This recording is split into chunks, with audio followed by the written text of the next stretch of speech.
ઓમ શ્રી ગણેશાય નમઃ. જય શ્રી કૃષ્ણ મિત્રો.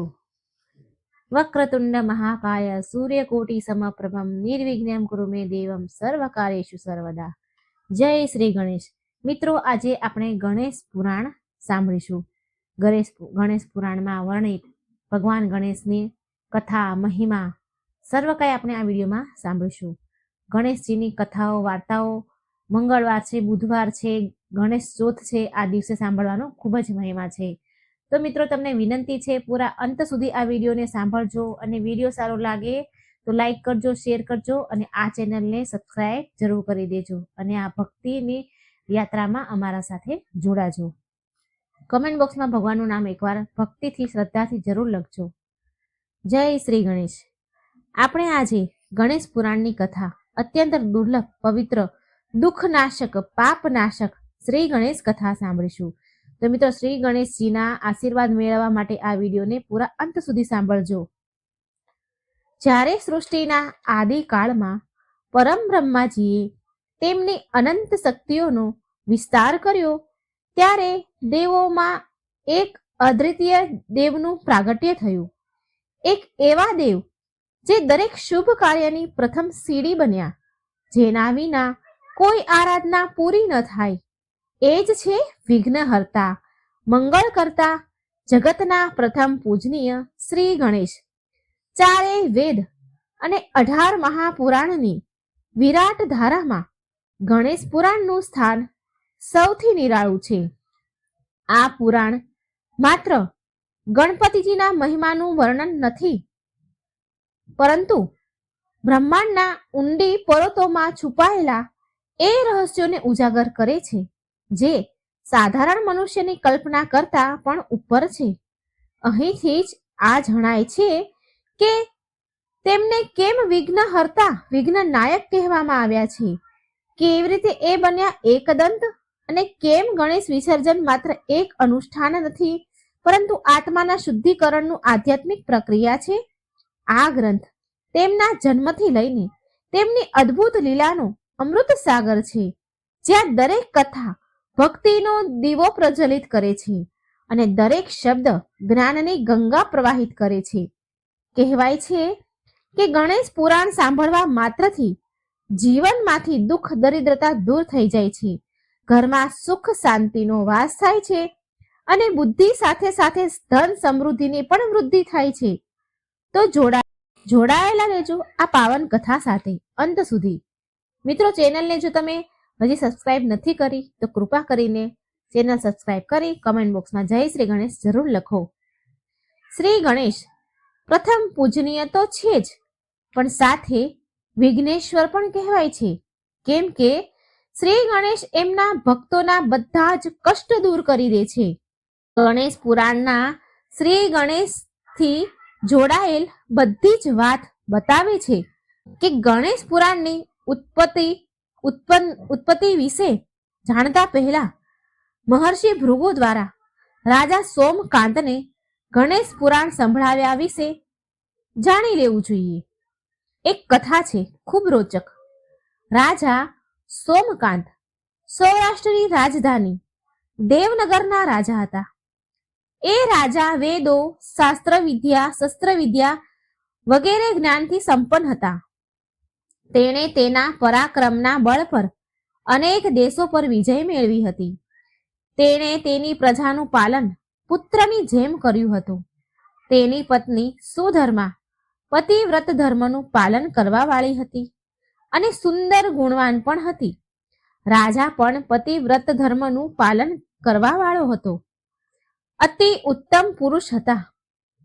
જેટલા ઉત્તમ રાજા હતા એટલો જ ઉત્તમ તેનો પુત્ર હતો, જે બધી જ રીતની વિદ્યાઓમાં નિપુણ હતો અને પ્રજાનું પાલન કરનારો હતો, પ્રજાનું ભલું વિચારનારો હતો. રાજાનું જીવન પૂરી રીતે સુખી અને સન્માનીય હતું, પરંતુ યુવા અવસ્થાના અંતમાં રાજાને કોઢ નીકળ્યો. ઘણા ઉપચાર કરવા છતાંય કોઈ ફાયદો ન થયો, તો રાજા નિરાશ થઈ ગયા, એટલે રાજપાટ છોડીને વનમાં જવાનું નક્કી કરી લીધું. પોતાના મંત્રીઓને રાજ્ય ચલાવવાનું કહીને શુભ મુહૂર્ત જોઈને પુત્રનો રાજ્ય અભિષેક કર્યો અને પછી વન જવા માટે નીકળી ગયા. સોમકાંતની પાછળ તેનો પુત્ર, બધા જ મંત્રીઓ અને પ્રજાજનો પણ ચાલી નીકળી, જેને રાજાએ રાજ્યની સીમા પર પહોંચીને સમજાવીને પાછા મોકલી દીધા. પછી પુત્રના કહેવા પર રાજાએ 2 સેવકો તેની સાથે લીધા. વનમાં પહોંચીને રાજા, તેની પત્ની અને સેવક એક સાફ જગ્યાએ જઈને આરામ કરવા માટે પહોંચ્યા. ત્યાં તેમને મહર્ષિ ભૃગુના પુત્ર ચ્યવન ઋષિ મળ્યા. ચ્યવન ઋષિના પરિચય પછી ચ્યવન ઋષિએ રાજાના કોઢની વાત મહર્ષિ ભૃગુને જઈને કહી. મહર્ષિના કહેવા પર ચ્યવન ઋષિ રાજા અને તેની પત્ની અને સેવકોને આશ્રમમાં લઈ ગયા. ત્યાં તેમણે સ્નાન વગેરે કરી ભોજન કર્યું, રાત્રે વિશ્રામ કર્યો. બીજા દિવસે સવારે ઉઠીને નિત્ય કર્મથી નિવૃત્ત થઈને રાજા મહર્ષિ ભૃગુની સામે હાજર થયા. મહર્ષિ ભૃગુએ રાજાને તેના રોગનું કારણ પૂર્વજન્મના પાપ બતાવ્યા. જ્યારે રાજાએ પૂર્વજન્મના પાપ વિશે જાણવાની ઈચ્છા જતાવી, તેમણે પૂર્વજન્મમાં કરેલી નિર્દોષોની હત્યાઓ, લૂંટફાટ વગેરે વિશે મહર્ષિ ભૃગુએ બતાવ્યું. મહર્ષિએ તેમને એ પણ બતાવ્યું કે કેવી રીતે જીવનમાં અંતિમ સમયમાં રાજા સોમકાંતને ભગવાન શ્રી ગણેશના ખંડેર થયેલા મંદિરનું કામકાજ સારી રીતે કરાવ્યું હતું, જેના કારણે રાજાને પુણ્યની પ્રાપ્તિ થઈ. પૂર્વજન્મમાં મૃત્યુ બાદ રાજાને યમદૂતોએ યમરાજા સામે હાજર કર્યા. ત્યારે યમરાજાએ રાજાને પૂછ્યું કે તમે પહેલા પાપ ભોગવશો કે પુણ્ય ભોગવશો? આ બેમાંથી સૌથી પહેલા તમે શું ભોગવશો? યમરાજાએ રાજાને પૂછ્યું. રાજાએ પુણ્ય ભોગવવાની વાત કહી. આ જ કારણે આ જન્મમાં અત્યાર સુધી રાજા બનીને એ જ પુણ્યને સોમકાંત રાજા ભોગવી રહ્યા હતા. પરંતુ હવે પુણ્યનો સમય ખતમ થઈ ગયો હતો અને પાપ ભોગવવાનો સમય શરૂ થઈ ગયો હતો. માટે રાજા સોમકાંત કોઢના રોગથી પીડિત થઈ ગયા. કારણ કે પુણ્ય ખતમ થયું, પાપ શરૂ થયું. રાજા સોમકાંતના રોગથી મુક્ત થવા માટેનો ઉપાય પૂછીને મહર્ષિએ તેમને એટલે કે રાજાને ગણેશ પુરાણ સાંભળવા માટે કહ્યું. પરંતુ રાજાએ તો ગણેશ પુરાણ વિશે કંઈ સાંભળ્યું જ ન હતું. માટે રાજાએ મહર્ષિ ભૃગુને નિવેદન કર્યું, મહર્ષિથી વધારે જ્ઞાની અને ઉત્તમ કોણ હોઈ શકે? બીજું કોઈ વ્યક્તિ નથી જે ગણેશ પુરાણ સંભળાવી શકે. માટે મહર્ષિ ભૃગુને કહ્યું કે તમે જ મને ગણેશ પુરાણ સંભળાવો. માટે સ્વયં મહર્ષિએ રાજાને ગણેશ પુરાણ સંભળાવવાનું કહ્યું. માટે મહર્ષિએ રાજાને ગણેશ પુરાણ સંભળાવવા માટે એ રાજી થઈ ગયા. મહર્ષિએ રાજાની વાત માની લીધી. પછી મહર્ષિએ રાજા પર અભિમંત્રિત જળ છાંટ્યું, જેનાથી રાજાને એક છીંક આવી. જેવી છીંક આવી એવું જ રાજાના નાકમાંથી એક કાળો એવો અજીબ પુરુષ બહાર નીકળ્યો, જે મોટો થતો ગયો. ધીરે ધીરે મોટો થતો ગયો અને બધા જ ડરી ગયા. આ પુરુષ પાપ હતો. મહર્ષિ દ્વારા રાજા પર જળ નાખવાના કારણે રાજાના શરીરમાંથી પાપ બહાર આવી ગયું.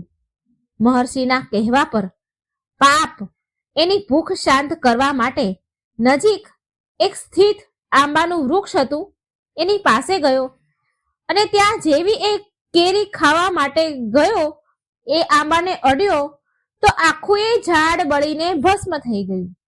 આ ઘટના બાદ પાપ ત્યાંથી ગાયબ થઈ ગયું. રાજાને એના રોગમાં આરામ મળી ગયો હતો. મહર્ષિએ રાજાને આંબાનું ઝાડ જ્યાં સુધી પહેલા હતું એવું થઈ જાય ત્યાં સુધી ગણેશ પુરાણ સાંભળવાની વાત કહી. રાજાના મનમાં પ્રશ્ન ઉઠ્યો કે આખીર અંતે આ ગણેશ પુરાણની રચના કોણે કરી? અને તેમણે મહર્ષિને આ સવાલ પૂછ્યો. તો મહર્ષિ ભૃગુએ ત્યારે રાજાને બતાવવાનું શરૂ કર્યું. મહર્ષિ વેદવ્યાસજીએ જ્યારે વેદોમાં લખેલી બધી વાતોને 4 અલગ અલગ વેદોમાં આ સાર્સ ભાષામાં બદલી નાખ્યા. ત્યારે બધા વિદ્વાનોમાં તેમની બહુ પ્રશંસા થઈ. આ વાતથી વેદવ્યાસજીને સ્વયં પર ખૂબ ગર્વ થઈ ગયો. એ ગર્વથી એ બધા પુરાણોની રચના કરવા માંગતા હતા. માટે તેમણે પુરાણોની રચના કરવાનું શરૂ કર્યું. પરંતુ તેમના અભિમાનના કારણે તેમણે ભગવાન શ્રી ગણેશની આરાધના વિના જ પુરાણોની રચના કરવાનું શરૂ કરી દીધું. અને ગણેશજીની આરાધના તો દરેક શુભ કાર્ય પહેલા કરવી અનિવાર્ય છે, કેમ કે એ તો પ્રથમ પૂજનીય દેવ છે. વેદ વ્યાસથી થયેલ આ ભૂલનો દંડ તો તેમને મળવાનો જ હતો. પુરાણોની રચના કરતા સમયે વેદ વ્યાસજી બહુ મહત્વપૂર્ણ વાતોના વિષય ભૂલવા લાગ્યા અને આમ પુરાણોની રચનામાં વિઘ્ન ઉત્પન્ન થવા લાગ્યા. વેદ વ્યાસજી આમ થતા ઘણા નિરાશ થવા લાગ્યા અને તેમણે આમ થવાના હેતુથી ભગવાન બ્રહ્માજીને મળવાનું નક્કી કર્યું. વેદ વ્યાસજી બ્રહ્માજી પાસે ગયા તો તેમણે બધી જ વાત બ્રહ્માજીને કહી. એટલે બ્રહ્માજીએ વેદ વ્યાસજીને બતાવ્યું કે ભગવાન શ્રી ગણેશ કોઈને અભિમાની રહેવા દેતા નથી. એ તો સર્વજ્ઞ છે. વેદ વ્યાસજીને એની ભૂલનો આભાસ થઈ ગયો હતો અને એનો પછતાવો કરવાનો ઉપાય જાણવા માટે ઈચ્છુક હતા. ત્યારે બ્રહ્માજીએ વેદ વ્યાસને ગણેશજીની પૂજા કરવા માટે કહ્યું અને તેમણે પૂર્ણ પૂજા વિધિ વિશે જણાવ્યું. પૂજાની વિધિ જણાવ્યા બાદ વેદ વ્યાસજી ગણેશજી વિશે વધારે જાણવા માટે ઉત્સુક થયા. ત્યારે ભગવાન બ્રહ્માજીએ ભગવાન ગણેશની મહિમા વિશે ઘણી કથાઓ કહી. એ બધી ગણપતિ મહિમાને સાંભળીને જાણીને મહર્ષિ વેદ વ્યાસે ગણેશ પુરાણની રચના કરી હતી. મિત્રો, ગણેશ પુરાણને અંત સુધી જરૂર સાંભળજો, જેથી ગણેશજીની કૃપા તમારા પર વરસે. જો હજી સુધી વિડીયોને લાઈક નથી કર્યો, ચેનલને સબસ્ક્રાઇબ નથી કરી તો કરી દેજો. ગણેશ પુરાણ ઘરમાં રાખવું ખૂબ જ લાભકારી છે. કોઈ પણ શુભ કાર્ય શરૂ કરતા પહેલા શ્રી ગણેશની આરાધના કરવામાં આવે છે. આ ગણેશ પુરાણ અતિ પૂજનીય છે. આના વાંચવાથી સાંભળવાથી બધા જ કાર્ય સફળ થાય છે. આ ખંડમાં એવી કથાઓ સૂતજીએ સંભળાવી છે જેનાથી બધી જગ્યાએ મંગળ જ થશે. સૂતજીએ સૌથી પહેલી કથા દ્વારા બતાવ્યું છે કે કયા પ્રકારે પ્રજાની સૃષ્ટિ થઈ અને સર્વશ્રેષ્ઠ ભગવાન ગણેશનો આવિર્ભાવ કેવી રીતે થયો. સૂતજીએ ગણપતિજીના અનેક નામના વર્ણન કર્યા છે. તેમની સરળ તથા ગૃઢ કથાઓ સાંભળવી જોઈએ અને ગણેશ વિસર્જનની પાવન પરંપરાનો ઉલ્લેખ કર્યો છે. ગણેશ પુરાણમાં ક્યાંક વિસર્જનના રહસ્ય પ્રગટ થાય છે તો ક્યાંક એકદંત નામની કથા ઉત્પત્તિનું વર્ણન. મહાભારતની રચનાના સમયે જ્યારે લખવાની જરૂર પડી તો ગણેશજીએ પોતાનો દાંત તોડીને કલમ બનાવી લીધી હતી. તેમનો એ અનુપમ ત્યાગ અને સમર્પણ અદ્વિતીય છે. માટે અંત સુધી આ કથા તમે પૂરી રીતે સાંભળજો. મંત્રમુગ્ધ કરવાની છે તમને આ કથા, તો સાંભળતા રહો. વિભિન્ન પુરાણોમાં શ્રી ગણેશના અવતારોનું વર્ણન કરવામાં આવ્યું છે. અમુક પુરાણમાં શ્રી ગણેશને શિવ અને પાર્વતીના પુત્ર, તો ક્યાંક કુબેરનું સ્વરૂપ, તો ક્યાંક સ્વયં શિવનો અવતાર બતાવવામાં આવ્યો છે. મત્સ્ય પુરાણમાં શ્રી ગણેશજીને ગાંગેય કહેવાય છે, કેમ કે એમનો સંબંધ ગંગાથી જોડવામાં આવ્યો છે. બ્રહ્મ વૈવર્ત પુરાણમાં તેમને શ્રી કૃષ્ણનો અવતાર માનવામાં આવ્યો છે. લિંગ પુરાણમાં તો એ પણ વર્ણન છે કે દેવતાઓની પ્રાર્થના પર ભગવાન શિવે સ્વયં ગણેશ રૂપ ધારણ કર્યું, જેથી એ બધા વિઘ્નોનો નાશ કરી શકે. આ જ કારણથી ગણપતિજીને વિઘ્ન નાશક, સંકટ મોચન અને પ્રથમ પૂજનીય દેવ કહેવાય છે.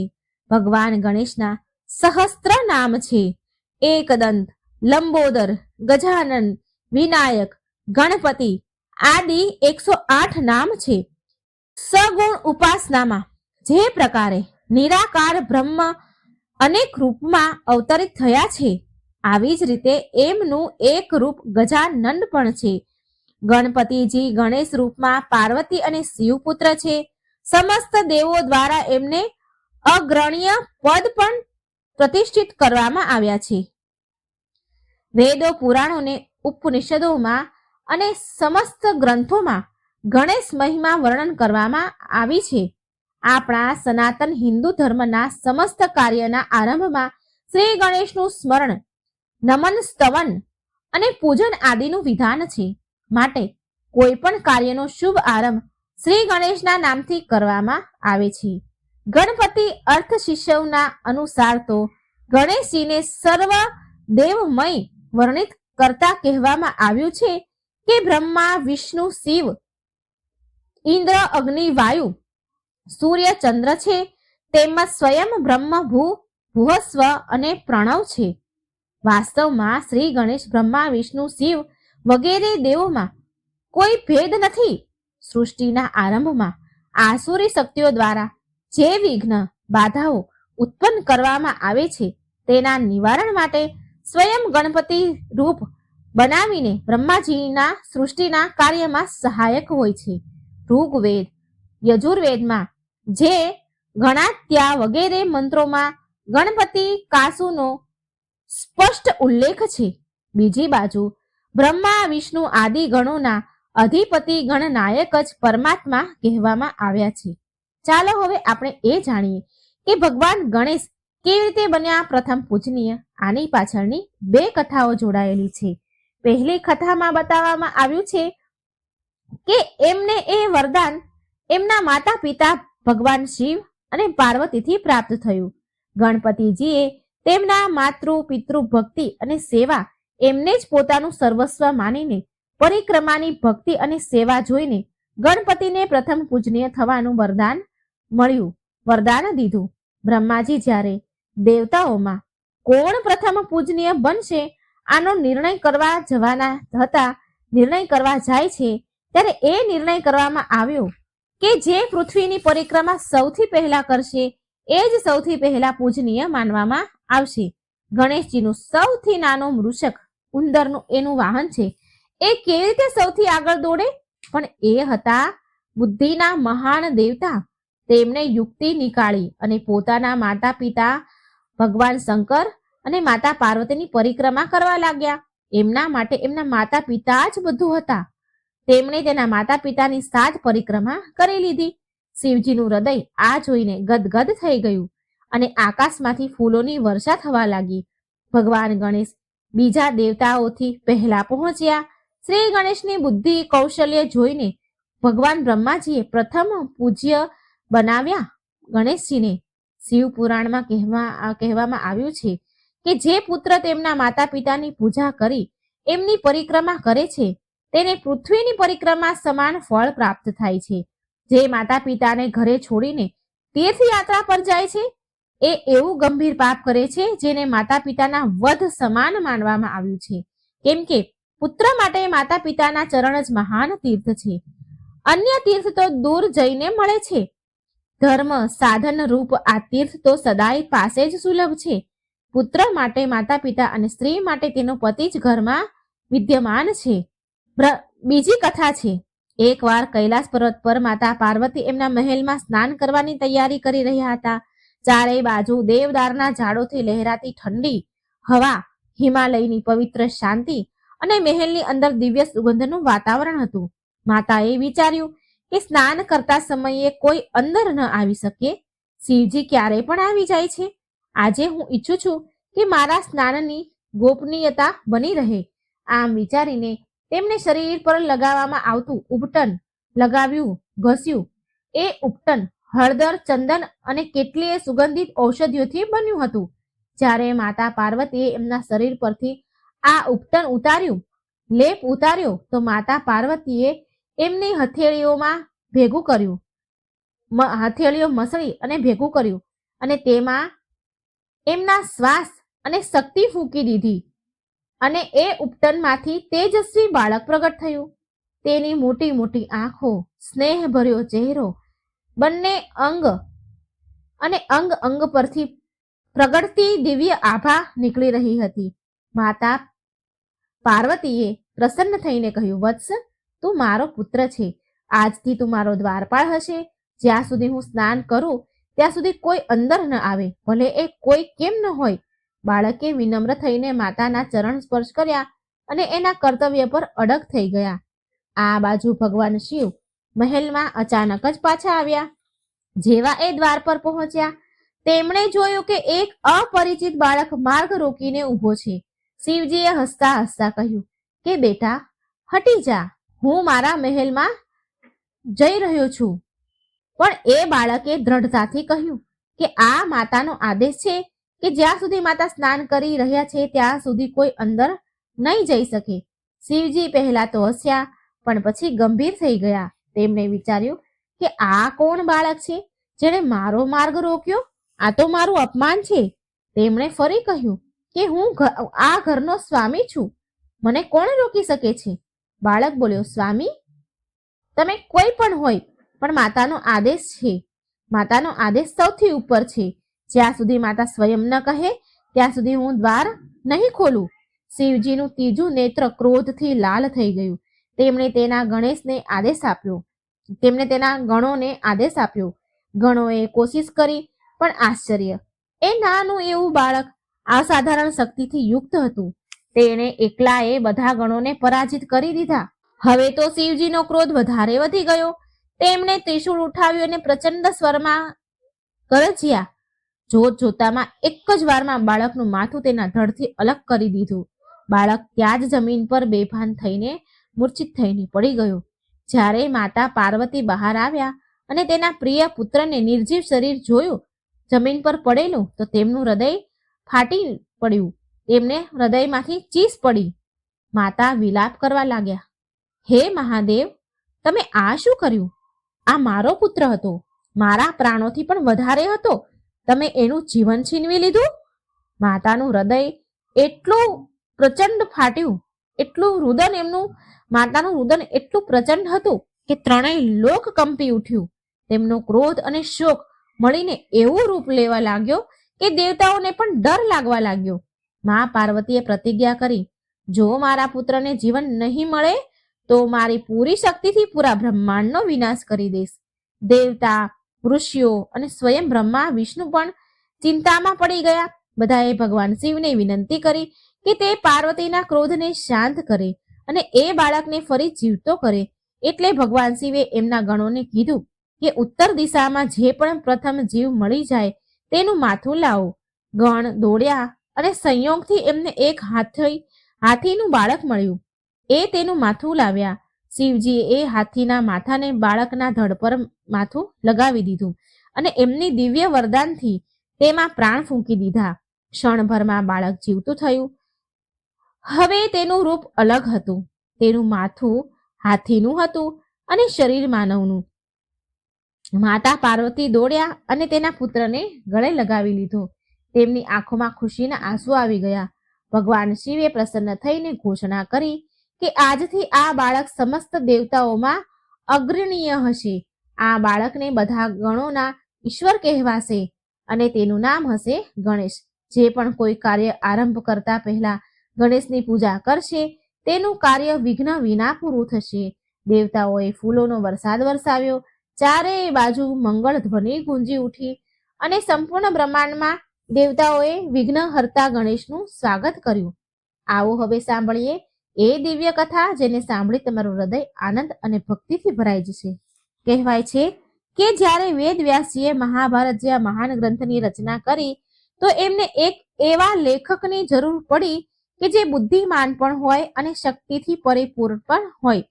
તેમણે ભગવાન શ્રી ગણેશને આમંત્રિત કર્યા અને નિવેદન કર્યું કે હે વિઘ્નહર્તા, તમે જ આ મહાન ગ્રંથને લિપિબદ્ધ કરો, એટલે કે લખો.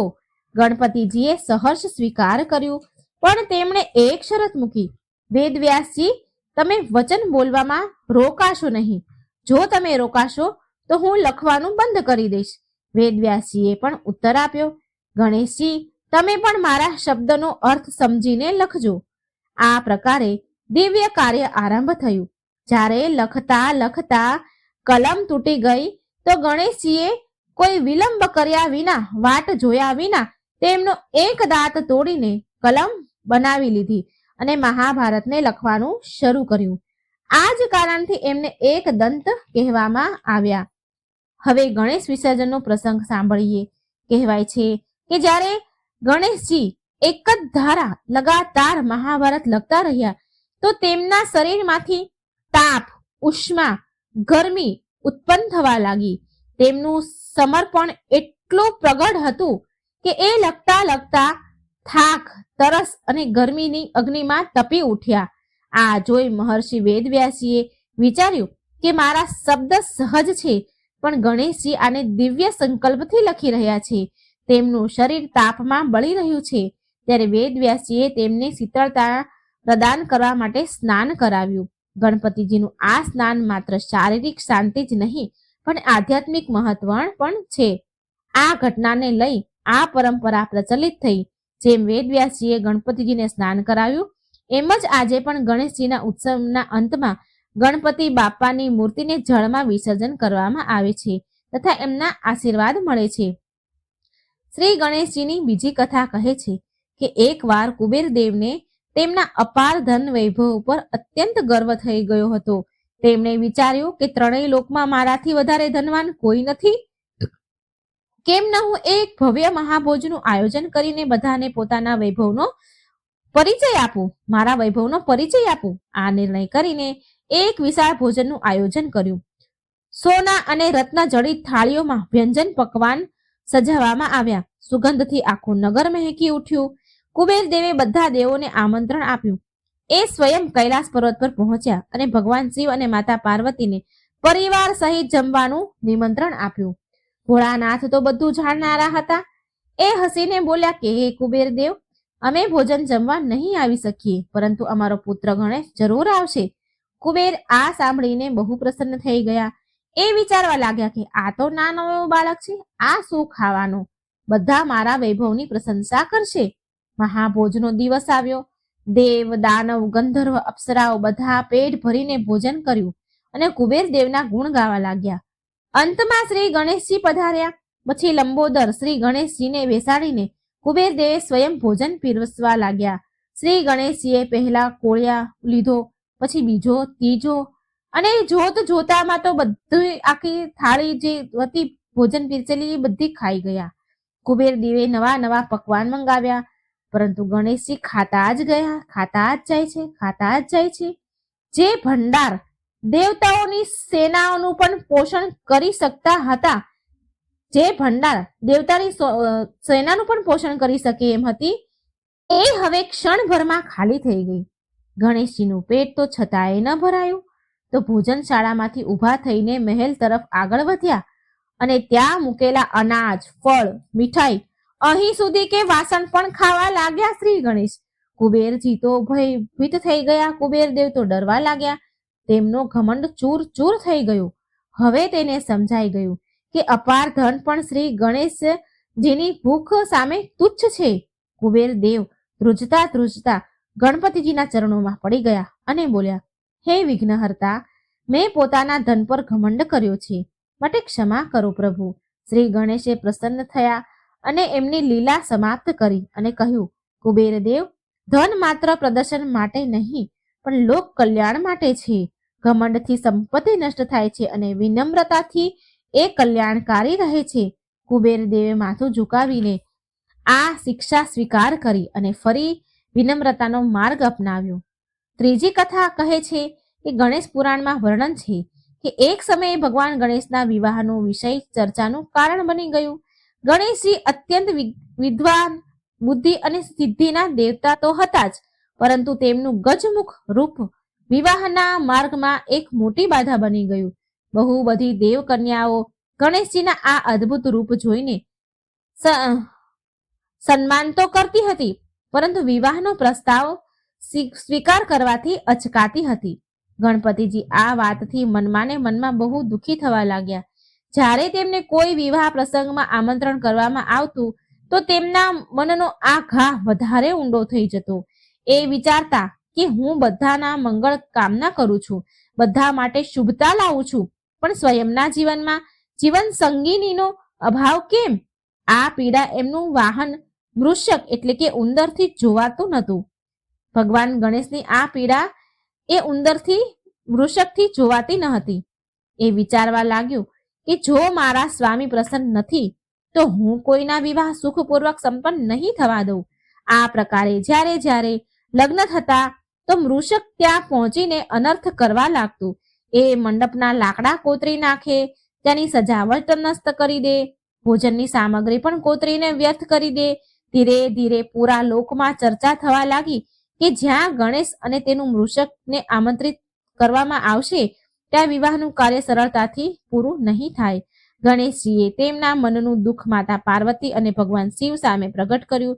શિવજીએ એમના પુત્રની વ્યથા સાંભળી તો સમાધાન માટે સૃષ્ટિ કરતા બ્રહ્માજી પાસે મોકલ્યા.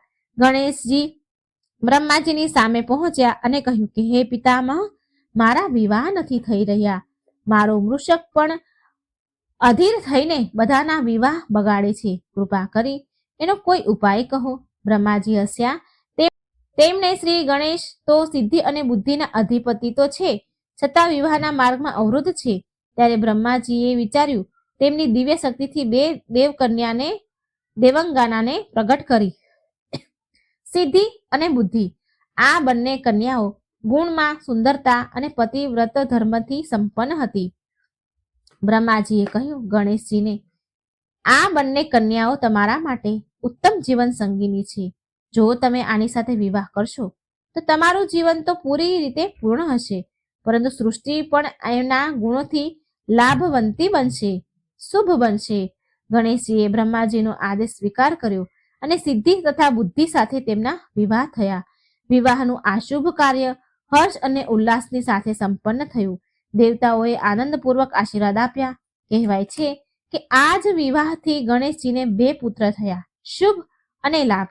આ જ કારણ છે કે આજે પણ જ્યારે ગણેશજીની આરાધના થાય તો એમની સાથે સિદ્ધિ, બુદ્ધિ, શુભ અને લાભનું સ્મરણ જરૂર કરવામાં આવે છે.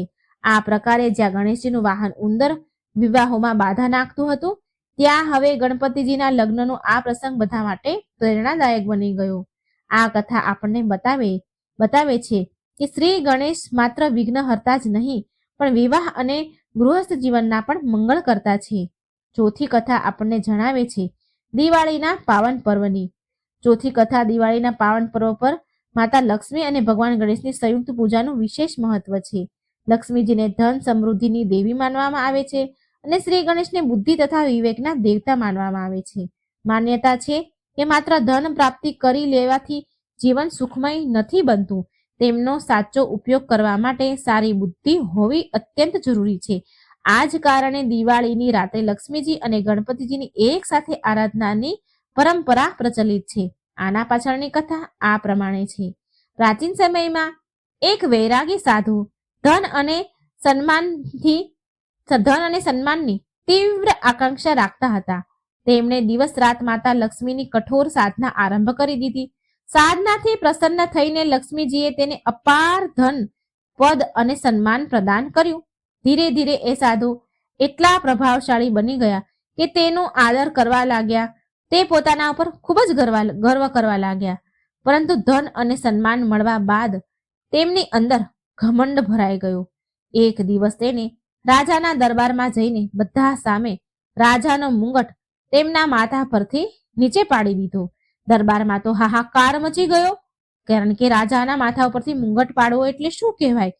દરબારમાં હાહાકાર મચી ગયો, પણ સંયોગથી એ મુંગટમાંથી ઝેરીલો નાગ નીકળીને ભાગ્યો. દરબારીઓએ આને સાધુનો ચમત્કાર સમજ્યા. બધા દરબારીઓને થયું કે આ તો ચમત્કાર છે. રાજાએ તેમને ખુશ થયા એમનાથી અને મંત્રી પદ આપીને રાજમહેલમાં સ્થાન આપ્યું એ સાધુ મહારાજને. હવે તો સાધુને લોકો ઈશ્વર સમાન માનવા લાગ્યા અને સાધુનો તો અહંકાર ચરમસીમા પર પહોંચી ગયો. અહંકારમાં આંધળો થઈને સાધુ એક દિવસ રાજમહેલમાં શ્રી ગણેશની મૂર્તિ હટાવી દીધી અને કહ્યું કે આનાથી મહેલની શોભા બગડે છે, આ મૂર્તિ અહીંથી હટાવી દો. આ સાંભળીને ભગવાન ગણેશ અપ્રસન્ન થયા, ક્રોધે ભરાયા. પછી ભગવાન ગણેશે તેની બુદ્ધિ ભ્રમિત કરી દીધી. હવે સાધુ જે પણ કાર્ય કરે એ બધું જ ઊંધું પડવા લાગ્યું. હવે સાધુ જે પણ કાર્ય કરતા એ ઊંધું પડે છે. એમની મૂર્ખતા અને ખોટા નિર્ણયોથી રાજ્યમાં અવ્યવસ્થા ફેલાઈ ગઈ. અંતે રાજાને બધી ખબર પડી એટલે અંતે રાજાએ એ સાધુને કેદ કરી દીધા. જેલમાં બંધ સાધુએ ફરી લક્ષ્મીજીની આરાધના શરૂ કરી દીધી. માતા લક્ષ્મી તેની સામે પ્રગટ થયા અને બોલ્યા, તને તો ધન મળી ગયું, પણ બુદ્ધિના દેવતા શ્રી ગણેશનું અપમાન કરીને તે સ્વયં પોતાનું પતન નોતર્યું છે. ધન સાથે બુદ્ધિનું હોવું એટલું જ જરૂરી છે. હવે જો ખરેખર તારે ઉન્નતિ કરવી છે તો ગણેશજીની આરાધના કરો. આમ સાધુને લક્ષ્મીજીએ કહ્યું. સાધુને પછતાવો થયો અને પૂરા મનથી ગણેશજીની પૂજા શરૂ કરી દીધી અને ગણપતિજી પ્રસન્ન થયા અને સાધુને માફ કરી દીધા. તેમની બુદ્ધિ પાછી આપી દીધી. એ જ રાત્રે રાજાને સ્વપ્નમાં શ્રી ગણેશજીએ દર્શન આપીને કહ્યું કે હે રાજા, આ સાધુને મુક્ત કરી દે છે. બીજા દિવસે સાધુને સન્માનિત કર્યા, પણ હવે તે સાધુ વિનમ્ર અને બુદ્ધિમાન બની ગયા હતા. ભગવાન શ્રી ગણેશની જમણી કે ડાબી બાજુની સૂંઢનું શું રહસ્ય છે એ હવે આપણે જાણીએ. ગણપતિજીની મૂર્તિનું પ્રત્યેક સ્વરૂપ અને પ્રત્યેક અંગનું ઊંડી રીતે આધ્યાત્મિક રહસ્ય બતાવેલું છે, એમની અંદર સમાવેલ છે.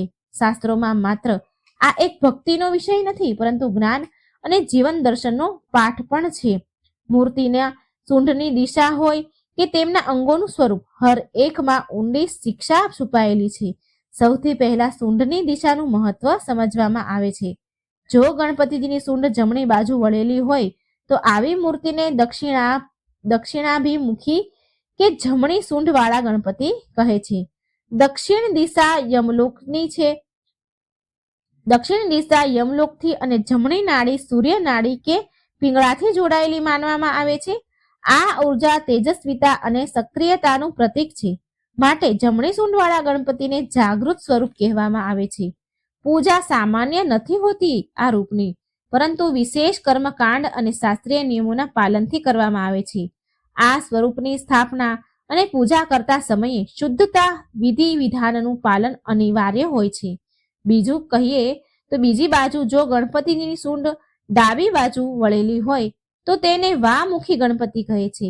ડાબી દિશા ચંદ્રનાળી, શાંતિ, સંતુલન અને આધ્યાત્મિકનું પ્રતીક છે. માટે વામમુખી ગણપતિને સૌમ્ય, કરુણામય અને ગૃહસ્થ જીવન માટે વિશેષ રૂપથી શુભ માનવામાં આવ્યા છે.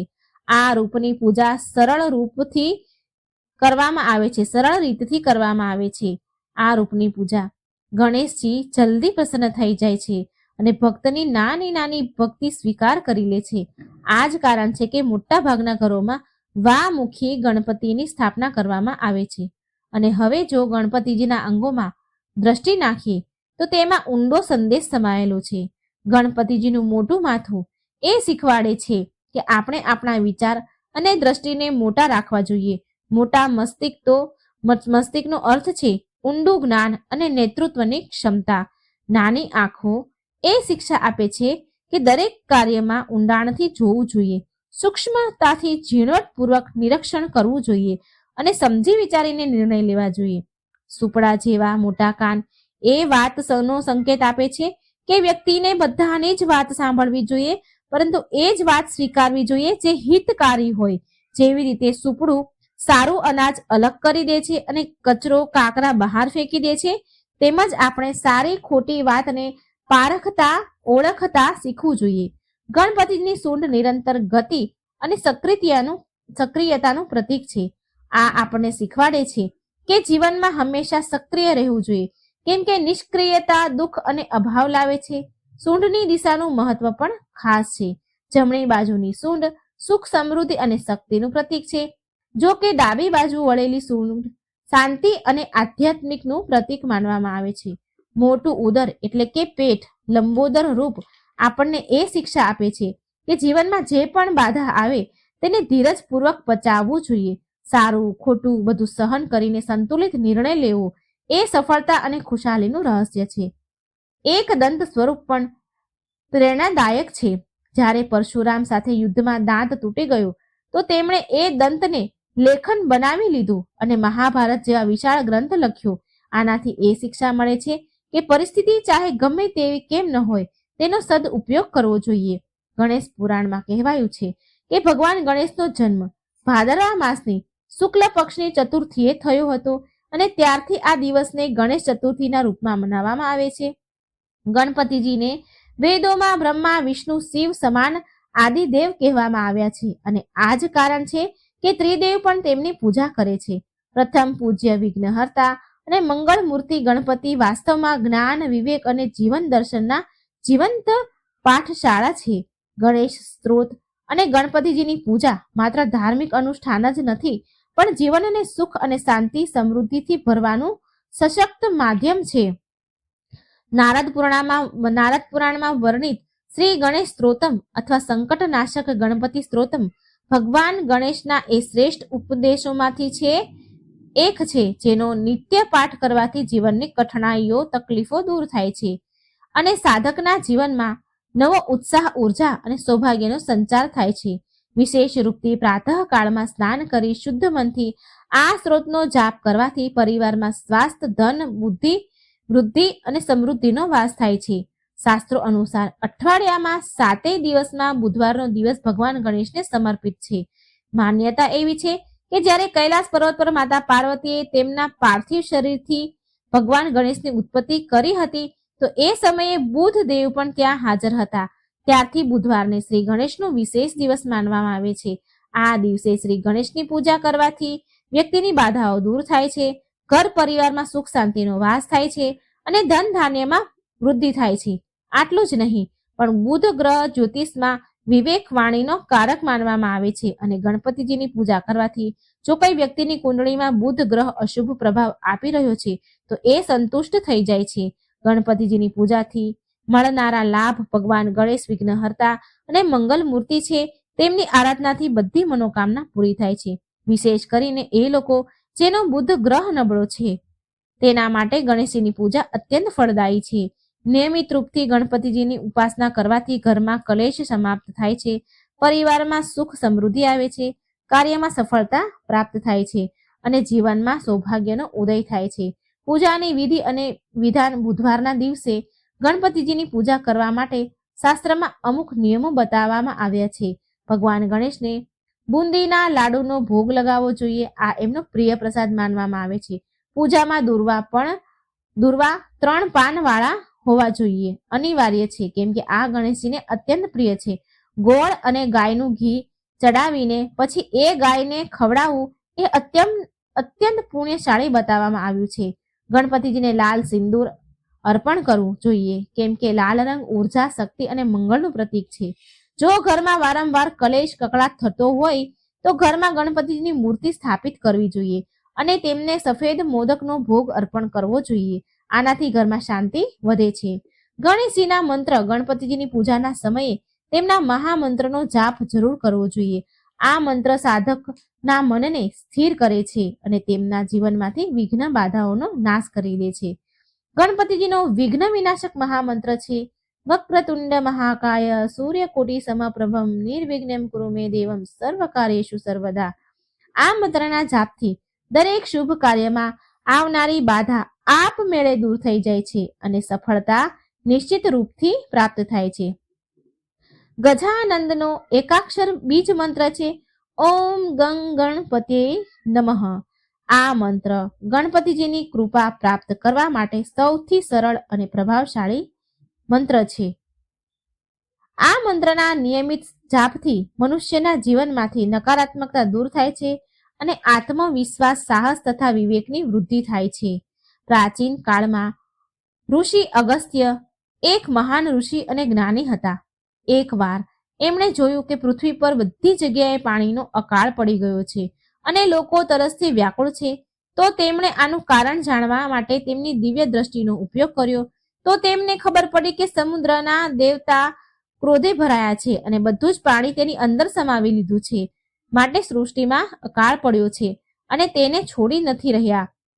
એટલે ઋષિ અગસ્ત્યને આ જાણીને બહુ દુઃખ થયું. તેમણે સમુદ્ર દેવને શાંત કરવાની કોશિશ કરી, પણ એ સફળ ન થયા, અસફળ રહ્યા. ત્યારે તેમણે એમના તપોબળથી સમુદ્રનું બધું જ પાણી પી લેવાનો નિર્ણય કર્યો, જેથી લોકો ફરીથી જળ પ્રાપ્ત કરી શકે. તેમણે સમુદ્રના તટ પર જઈને એમનું રૂપ ધારણ કર્યું, વિશાળ રૂપ કર્યું. એક જ ઘૂંટડામાં આખો સમુદ્રનું પાણી પી ગયા. સમુદ્રનું પાણી પીતા ઋષિ અગસ્ત્યને બહુ કષ્ટ થવા લાગ્યું. તેમનું પેટ ફૂલી ગયું અને શરીરમાં અસહનીય પીડા થવા લાગી. તેમનું તપોબળ પણ ઓછું થવા લાગ્યું. એ સમજી ગયા કે આ કાર્ય એમની ક્ષમતાની બહાર હતું. આ વિકટ સ્થિતિમાં તેમણે શ્રી ગણેશને યાદ કર્યા. તેમણે એની આંખો બંધ કરી અને ઓમ ગંગ ગણપતે નમઃ મંત્રનો જાપ કરવાનું શરૂ કર્યું. જેવા તેણે મંત્રના જાપ કર્યા તેવી જ એક ચમત્કારી ઘટના ઘટી. તેમના પેટની પીડા દૂર થઈ ગઈ અને તેમનું શરીર સામાન્ય થઈ ગયું. પાણીનો બધો જ ભાર તેના પેટમાંથી નીકળીને પાછો પૃથ્વી પર આવી ગયું. ત્યારે ભગવાન ગણેશ ત્યાં પ્રગટ થયા અને ઋષિ અગસ્ત્યને કહે છે કે તમે પોતાના અહંકારમાં આટલું મોટું કામ કરવાની કોશિશ કરી છે, પણ સમય પર તમે મારી શરણ લીધી છે અને આ મંત્રનો જાપ કર્યો છે. આ મંત્ર દરેક સંકટથી મુક્તિ અપાવે છે અને અજ્ઞાનતાને દૂર કરીને વિવેક પ્રદાન કરે છે. આજથી આ મંત્ર બધા ભક્તો માટે સફળતા અને શાંતિનો માર્ગ બનશે. તો મિત્રો, આ હતી ગણેશ પુરાણની શ્રી ગણેશની અત્યંત પવિત્ર કથા, ગણેશજીનો મહિમા. વિડીયો મિત્રો પસંદ આવે તો લાઈક કરીને ચેનલને સબસ્ક્રાઈબ જરૂર કરી દેજો. કમેન્ટ બોક્સમાં ભગવાન ગણેશનું નામ એકવાર જરૂર લખજો. જય શ્રી કૃષ્ણ. રાધે રાધે. Thank you.